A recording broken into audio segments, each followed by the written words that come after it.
Pemirsa dihantam ombak besar saat memasang jaring di laut. M. Yunus Taib warga dusun Monmela, Desa Alut 2, Payah Gajah, Kecamatan Perlak, Kabupaten Aceh Timur, ditemukan dalam keadaan meninggal dunia oleh tim SAR Pos Langsa yang sempat dilakukan pencarian di laut dan pesisir ditemukan 100 meter dari tempat tenggelam.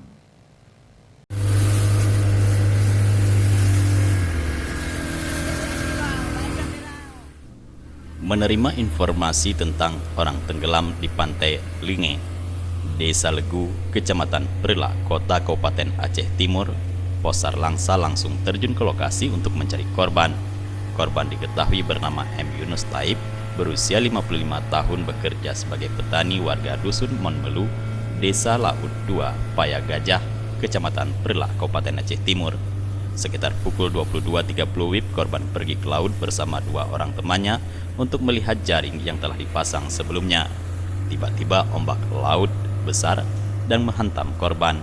Korban sempat meminta tolong kepada temannya, namun gagal dan korban hilang tenggelam di tengah lautan.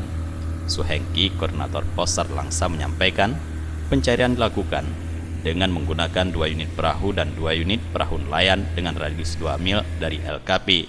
Pencairan dimulai dari pukul 9.00 WIB sampai dengan pukul 12 WIB. Tim SAR gabungan kembali melanjutkan pencarian pada pukul 14.05 WIB dengan menggunakan 2 unit perahu karet di sekitar lokasi serta dengan cara menyisir melalui daratan sepanjang pantai. Pada pukul 14.20 WIB, tim SAR gabungan berhasil menemukan korban dalam keadaan meninggal dunia, terdampar di pantai dengan jarak 100 meter dari lokasi korban tenggelam. Jenazah korban pertama kali terlihat oleh tim yang menyisir, mencari di pinggir pantai. Selanjutnya korban dievakuasi ke posko. Bahrizal dan Faisal, Aceh TV.